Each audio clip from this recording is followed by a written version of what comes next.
Are you ever in need of a reset?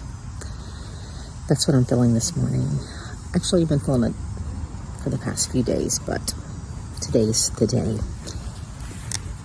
I don't know how many of you grew up observing Sabbath. My father was a pastor, and every Sunday afternoon, after we all went to church and then we had lunch together as a family, we would have to rest.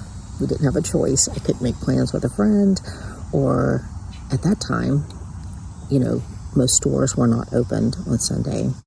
So we didn't have the temptation of that. But even just making plans to hang out or run around in the afternoon was just not something that was going to happen.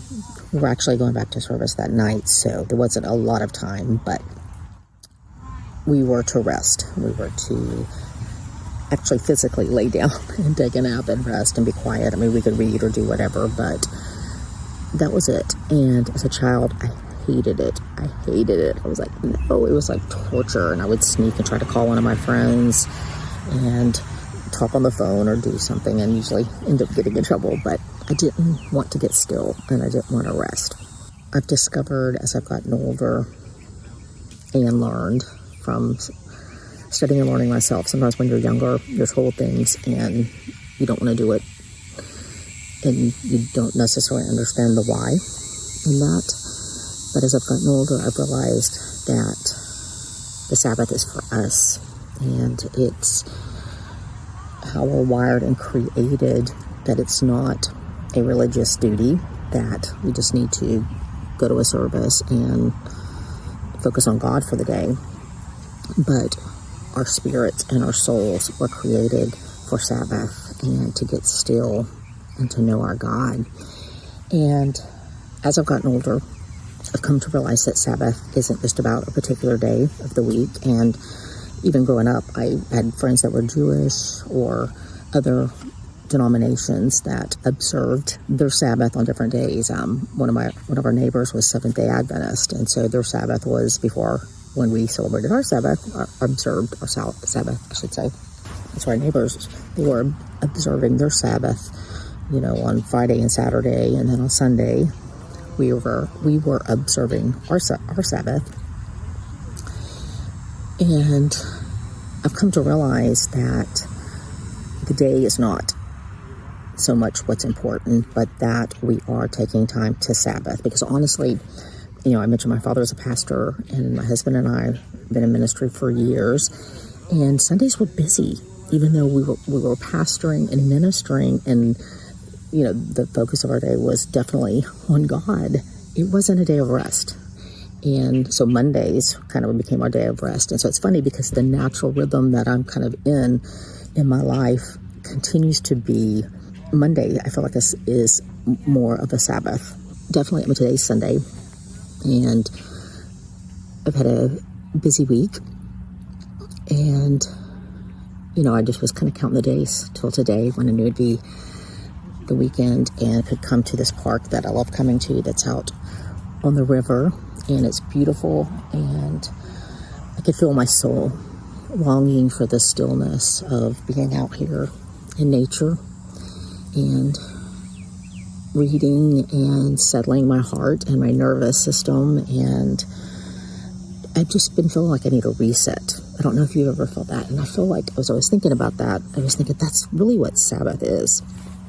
But I have felt like I needed a reset because the past week or so, I've kind of eaten and indulged in things that I don't particularly usually eat. I had a few of my grandchildren that were staying with us as their parents were out of town. And so I had some different snacks that I don't always have handy that I found myself partaking of that I, later feel the consequences of in my body. And it not only affects me in my body physically with inflammation, but in every way, inflammation in my mind and in my heart. And it's like, I can tell I get a little brain fog, and,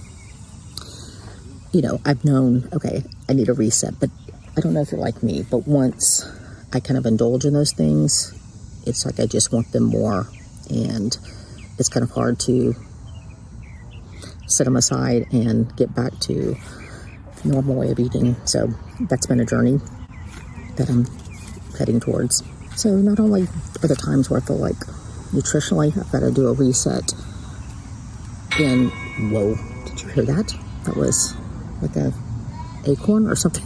It just fell from the tree onto the table where I'm sitting. That was loud. But I kind of have to do a reset where I have to refocus my taste buds into longing for what they need, because what I've been giving it is not as nutritionally dense, and so that leads me to eating more often and just trying to quench that hunger and desire I'm feeling that's actually not ever filling me. And that's so familiar with how things are for us in life, that really the Spirit of God and our connection with God is the only thing that is truly satisfying and that can give us ultimate peace and ultimate love, unconditional love, and worthiness and purpose. And yet we find ourselves filling ourselves with all these things that don't satisfy, thinking that it's gonna, like if I go purchase this certain outfit or have this piece of furniture, then I'm going to feel complete. I'm going to feel whole. And we buy the thing and it doesn't happen because there's nothing that can quench that insatiable desire we have for connection and for wholeness, except for finding that in our Creator, the one who designed and created us and gives us our value and our purpose, and fills us with all of those things when we choose to connect with Him. And that's what Sabbath is all about. It is a reset in every way for our spirits and our souls, of stopping and getting still from all of the things that we can all get so caught up in doing, and refocusing our heart and our mind on what truly matters, and the one that gives us life, that gives us breath, and holds all of this in His hand, including us. And, you know, I think sometimes we can look around and we can be so in awe of what's around us. I'm going to flip this camera around right now, if I can. Let's see. I'll add it in. Of what's around us, we can look at the beauty of the trees and this beautiful, vast river of water in front of me, and the trees that have been here for ages, and it's just so magnificent, and it's so easy to see the hand of God in everything as I look around. And yet sometimes we struggle to feel that same way about ourselves, yet God doesn't struggle with that. When He looks at you, He sees His beautiful creation, something that He intentionally formed with purpose, and that's what he sees when He looks at us. And we have to stop, and we have to get still, and we have to connect with Him to be reminded that we were His idea. You and I were His idea, and He loves us and He's for us.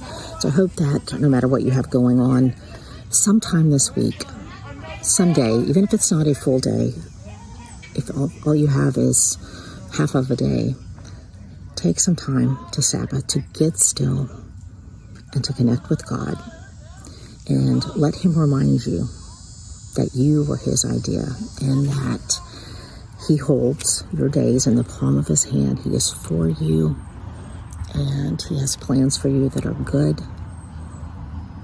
And I just want to remind you of that today. And if you can't get outside, I don't know what it feels like where you live. It's not too hot here in North Florida, so I'm enjoying the fresh air today, and I hope you are able to do that as well sometime this weekend. So, blessings.